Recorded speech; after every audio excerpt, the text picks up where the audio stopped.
This video will demonstrate how to use the new bulk label printing feature. When on the orders screen, you can select multiple orders by clicking on the checkboxes.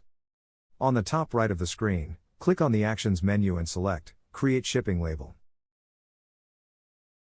You will get an overview of the selected orders that you want to create labels for. You will see that the sender information is pre-filled. All the shipment defaults per order are loaded from the Shipment Default section. You can also change your settings for each order before you create the labels. Once you are satisfied with the settings, you can click Rate the Shipment. This will provide the total price with the option of viewing the price breakdown per order.